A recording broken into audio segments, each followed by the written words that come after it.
Hi guys, welcome to social post. ఈ రోజు మనతో స్టూడియోలో తెలంగాణ హైకోర్టు అడ్వకేట్ సుబ్బు గారు ఉన్నారు. నమస్కారం సార్. నమస్కారం అండి. సార్, ఇప్పుడు కేజ్రీవాల్ గారు ఎమ్మెల్యేగా ఓడిపోయారు. అంటే ఎమ్మెల్యేగా ఓడిపోయిందనంటే అక్కడ ఉన్న ప్రజలు ఆయన తిరస్కరించినట్లు లెక్క. అవును. అంటే ఆయన చేసిన తప్పులేంటి? అంటే ఢిల్లీకి ఏం ప్రజలకు న్యాయం చేసిందా అనేది అర్థం కావట్లేదు. ఎందుకు ఓడిపోయి ఉంటాడు? కారణాలు ఏంటి అసలు? అయితే మొట్టమొదటిగా ఢిల్లీలో కేజ్రీవాల్ గారు ఓడిపోవడం అనేది చాలా బాధాకరమైన అవును. విషయం. ఏంటంటే ఆయన ఒక ఇన్నోవేషన్, అంటే ఆయన ఒక ఇన్నోవేటివ్. ఉమ్, నాకు తెలిసినంత వరకు ఆయన ఒక ప్రభంజనం. అవును. ఇప్పుడున్నటువంటి ప్రాంతీయ పార్టీల్లో ఆ స్థాయిగా మనుషుల్ని ప్రభావితం చేయడం, అదే విధంగా అదే ఆమ్ ఆద్మీ పార్టీ ఇంకొక స్టేట్ లో గవర్నమెంట్ ఫామ్ చేయడం అవును. అనేది it's not easy thing. Yes. నాకు తెలిసినంత వరకు కేజ్రీవాల్ గారు ఓడిపోవడానికి నేను అనుకునే కారణం ఏంటంటే అతను స్వయంకృత అపరాధం కంటే కూడా అతని మీద వేసినటువంటి ఎలిగేషన్స్ వల్ల అతను ఓడిపోయి ఉంటారు అనేది నా అభిప్రాయం. ఏంటంటే ఇప్పుడు లిక్కర్ స్కామ్ కానివ్వండి, వాటర్ స్కామ్ కానివ్వండి, ఇట్లా రకరకాల కొన్ని ఎలిగేషన్స్ లో ఆయన మీద వేయడం ద్వారా ఆయన ప్రభావం తగ్గడింది అని నేను అనుకుంటున్నా తప్ప ఆయన ప్రభావశీలి కాదు, అతను ఎసెన్షియల్ వర్కర్ కాదు అని కాదు. ఉమ్, ఏంటంటే ఇప్పుడు చూసినట్లయితే మనం కూడా ఏ పార్టీ అయినా సరే 10 సంవత్సరాల గ్యారంటీ అనేది మనం కొన్ని రాష్ట్రాల్లో చూస్తున్నప్పుడు అనిపించే అంశం.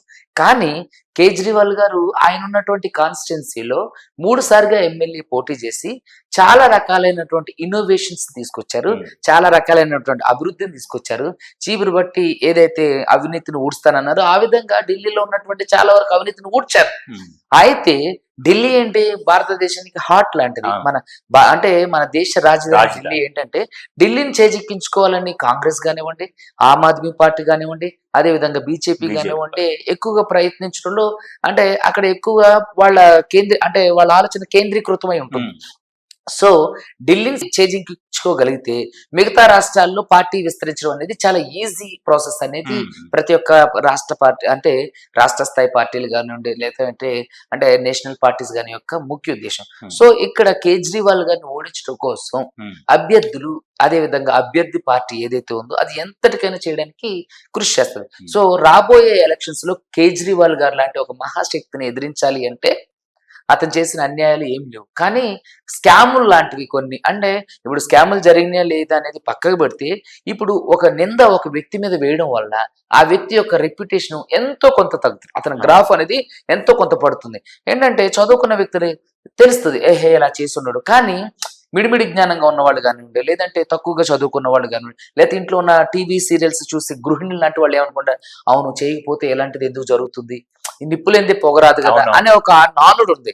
సో ఈయన చేయకుండానే నిజంగా ఇలా జరుగుంటుందా, చేసింది కాబట్టి జరుగుంటుందని కొంతమంది ద్వారా ఆయన గ్రాఫ్ పడిపోయింది. మీరు చూసుకున్నట్లయితే ఇప్పుడు ఢిల్లీలో ఆయన ఓడిపోవడంలో కూడా ఆయన ఆపోజిట్ లో ఉన్నటువంటి బీజేపీ పార్టీ ఎమ్మెల్యే భారీ మెజారిటీతో ఏం గెలవలేదు, స్వల్ప మెజారిటీతో గెలవడమే జరిగింది. సో కాబట్టి ఇట్లా ఏంటంటే ఢిల్లీ లాంటి హాట్, అంటే అది ఒక ఏమంటారంటే ఒక హాట్ కేక్ లాంటిది.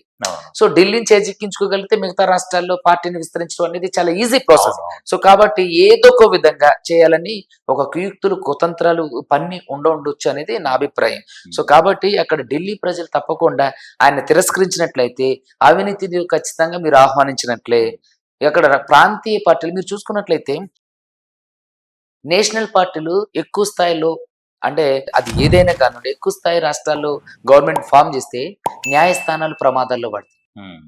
ఎందుకంటే కొన్ని చోట్ల, అంటే అన్ని చోట్ల నేను చెప్పలేను కానీ ఒక న్యాయవాదిగా నేను చూసినంత వరకు కొన్ని చోట్ల వాళ్ళు ఇన్ఫ్లుయెన్స్ చేయడానికి ప్రయత్నం చేస్తుంటారు. న్యాయస్థానాలు బలమైన గాను, అదే విధంగా అంటే భారతదేశానికి రాజ్యాంగం యొక్క మూల స్తంభాలని, అదే విధంగా రాజ్యాంగం యొక్క గౌరవాన్ని కాపాడటం న్యాయస్థానాల యొక్క ముఖ్య ఉద్దేశం. సో గవర్నమెంట్లు తప్పు చేసినప్పుడు వాటిని దండించడం, శిక్షించడం, అదే విధంగా ఏదైతే గవర్నమెంట్ చేయాల్సిన పనులని వాటిని ముక్కుబిండి చేయించడం న్యాయస్థానాల్లో ముఖ్య ఉద్దేశం. అలాంటి న్యాయస్థానాల్లో ప్రాంతీయ పార్టీలు ఉన్నప్పుడు న్యాయస్థానాలు బలంగా పనిచేస్తాయి, రూల్ చేస్తాయి. ఇలా నేషనల్ పార్టీలు ఎక్కువ రాష్ట్రాల్లో చేసినప్పుడు ఏమవుతుందంటే వాటి యొక్క ప్రభావం తగ్గించడానికి రాజకీయ నాయకులు కుట్రలు చేస్తారు. సో కాబట్టి ఇలా ని ఓడించడం ద్వారా ఢిల్లీ ప్రజలకే ప్రమాదం. ఓకే.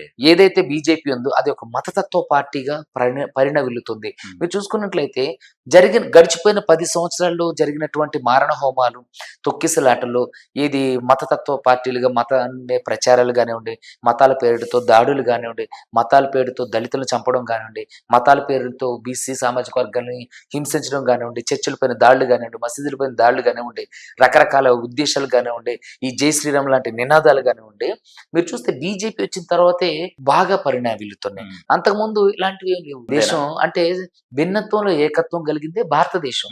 సో రకరకాల మతాలు, రకరకాల ఆచార వ్యవహారాలు, రకరకాల సంస్కృతులు ఉన్నప్పటికీ కూడా అందరూ సమిష్టిగా ఒక అన్నదమ్ముల్లా కలిసి ఉండేళ్ళు. కానీ బీజేపీ వచ్చిన తర్వాత భారతదేశంలో 2 ప్రధానంగా పరిణమిల్లుతున్నాయి. ఒకటి హింస, 2 మతం. అంటే వాళ్ళు ఏమంటున్నారంటే ఇది హిందువుల దేశం కాబట్టి హిందుత్వాన్ని ముందు తీసుకోవడం తప్పు కాదు కదా, అంటే హిందూ దేశమైనంత మాత్రాన హిందుత్వాన్ని ముందుకు తీసుకెళ్లడం అనేది తప్పు కాదు. కానీ హిందువులుగా ఉన్నటువంటి ఎవరైతే దళితులు ఉన్నారో, మైనారిటీలు ఉన్నారో వాళ్ళపైన కూడా దాడులు చేస్తున్నారు కదా. ఓకే. వీళ్ళు హిందుత్వాన్ని తీసుకుని వెళ్తున్నారు.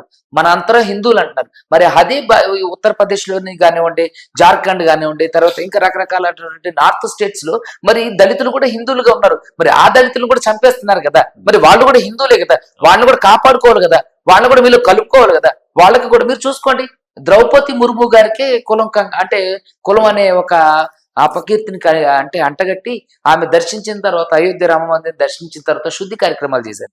అక్కడి వరకు ఎందుకు, రామ్నాథ్ కోవింద్ గారు అంతకుముందు అంటే రాష్ట్రపతిగా ఉన్నప్పుడు మన హైదరాబాద్ లో ఉన్నటువంటి అదే ఒక విగ్రహం స్థాపించారు కదా, సర్వమత సమ్మేళనానికి సంబంధించి ఆ విగ్రహం సమతామూర్తి విగ్రహాన్ని దర్శించినప్పుడు ఆయన దళితుడు అని చెప్పేసి శుద్ధి కార్యక్రమాలు చేశారు. ఎక్కడుంది?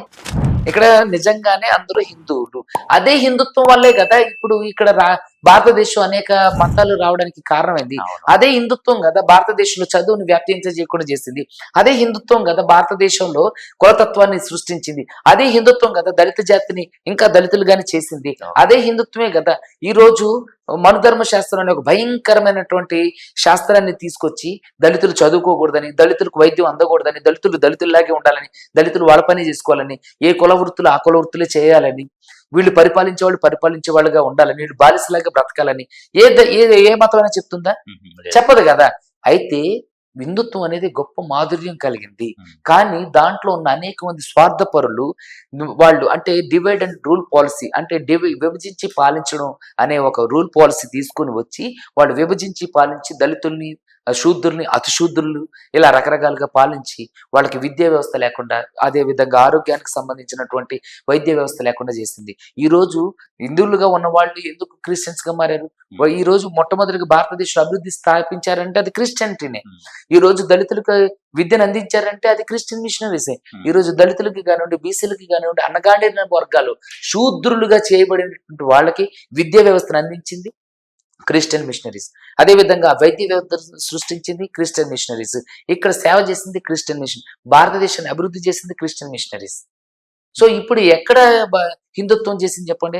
ఎంతో మంది హిందువులుగా ఉన్నారు. దళితుల్ని ప్రసాదం తీసుకోవడానికి ఒక బాలుణ్ణి అదే ప్రసాదం తీసుకున్నటువంటి అంటే ఆ గుళ్ళో పూజారిగా అర్చకుడిగా వ్యవహరిస్తున్నటువంటి ఒక పూజారి చేతులతో కట్టేసి చంపేసిన సంఘటన యూపీలో జరిగింది. ఎంతో మంది దళితుల్ని ఇంకా వాళ్ళు హిందువులు అయినప్పటికీ కూడా ఆలయ ప్రవేశాలు చేయనివ్వట్ల. మరి ఎక్కడ హిందుత్వం ఉంది? ఎవరికి హిందుత్వం ఉంది? ఎవరికి హిందుత్వం వర్తిస్తుంది? ఎవరు హిందువులుగా ఉంటున్నారు? ఓకే. ఈ ప్రశ్నలు అనేవి భారతదేశంలో ఉన్న ప్రతి ఒక్క హిందూ వేసుకోవాలి. ఇప్పుడు ఇక్కడైనా సరే మీరు చూడండి, ఒక ఉన్నత సామాజిక వర్గానికి సంబంధించిన వాళ్ళు హిందువులుగా ఉన్నప్పుడు అదే అంటే దళితులు కానివ్వండి, మైనార్టీలు కానివ్వండి, హిందువులుగా ఉన్న వాళ్ళే వాళ్ళ ఇంట్లోకి వెళ్ళడానికి రానివ్వరు. మరి ఎక్కడ హిందువులు ఉన్నారు? ఎక్కడ హిందుత్వం పనిచేస్తుంది? నువ్వు హిందువు, వాడు హిందువే కదా, మరి అప్పుడు కులం ఎందుకు పనిచేస్తుంది? సో ఇలాంటివన్నీ ఉన్నాయి.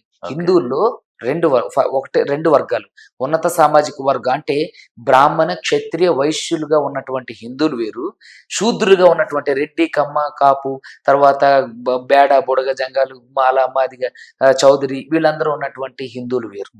సో ఈ హిందువులు ఎవరైతే ఉన్నారో ఆర్యన్ హిందువులు, వీళ్ళు హిందువులు నిజమైన హిందువులు కాదు. వాళ్ళు డివైడ్ అండ్ రూల్ పాలసీ విభజించి పాలించడం కోసం వచ్చినటువంటి ఈ ఆర్యన్ హిందువులు హిందుత్వాన్ని వేడి మీద వేసి రుద్దుతున్నారు. భారతదేశంలో ఉన్నటువంటి దక్షిణ భారతదేశంలో ఉన్న హిందువుల్ని హిందువులుగా గుర్తించరు నార్త్ లో ఉన్నటువంటి ఓకే హిందువులు. ఓకే సో హిందువులు అనే ఒక పదాన్ని పెట్టుకొని హిందుత్వం అనే ఒక మతాన్ని అంటే ఒక మత ప్రాతిపాదికను తీసుకొచ్చి వాళ్ళు దీన్ని జయించాలనుకుంటున్నారు. భారతదేశంలో ప్రజలందరూ మేల్కోండి, హిందుత్వంలో ఉన్నటువంటి మాధుర్యాన్ని పంచండి. వేరే ఇప్పుడు మన మతాన్ని గౌరవించాలి, మన మతాన్ని ఆచరించాలి, పరమతాన్ని గౌరవించాలి గౌరవించాలి. అనే నిదానంతో ముందుకు వెళ్ళండి. ఓకే. హిందువుల పేరుతో దళితుల పైన మైనారిటీల పైన దాడులు చేయకూడదు. సో నువ్వు హిందుత్వం అయితే నీ హిందుత్వం బోధించిన దాన్ని నువ్వు బోధించు, దానిలోని మాధుర్యాన్ని పంచు, అందరినీ కలుపుకొని పో. అంతేగాని నువ్వు హిందువు అయినప్పుడు ఈడు హిందువు అయినప్పుడు మీ మధ్య కులాలు ఎందుకు పనిచేస్తున్నాయి? సో కాబట్టి అందరూ దీన్ని ఉద్దేశించుకొని బీజేపీని వ్యతిరేకించండి, ప్రాంతీయ పార్టీని ప్రోత్సహించండి. ప్రాంతీయ పార్టీలో మీకు అనుకూలమైనటువంటి వారిని ఎన్నుకోండి, మీ అభివృద్ధిని మీరే సాధించుకోండి. మీరు ఇంత ఓపెన్ గా చెప్తున్నారు. అంతే కదా, ఓపెన్ సీక్రెట్ ను ఓపెన్ గానే చెప్పాలి. లేదంటే ఒక మేధావి మౌనం ప్రపంచానికి ప్రమాదకరం. ఓకే. సో ఖచ్చితంగా మేధావులందరూ మాట్లాడేది ఊరికే ఏం కాదు. సో కాబట్టి హిందుత్వంలో ఉండాలి. అది ఏంటి, నిజమైన హిందుత్వాన్ని ప్రచారం Yes. చేయండి. నిజమైన హిందుత్వం ఎప్పుడు హింసను కోరుకోదు. Okay. నిజమైన హిందుత్వం ఎప్పుడు దళితుల మీద మైనారిటీల మీద దాడులు చేయదు. నిజమైన హిందుత్వం ఎప్పుడు మర్డర్లు మానవంగాలు చేయదు. నిజమైన హిందుత్వం ఎప్పుడు హింసను కోరుకోదు. ఓకే సార్, చాలా గొప్పగా చెప్పారు sir. Thank you sir, thank you so much. Thank you.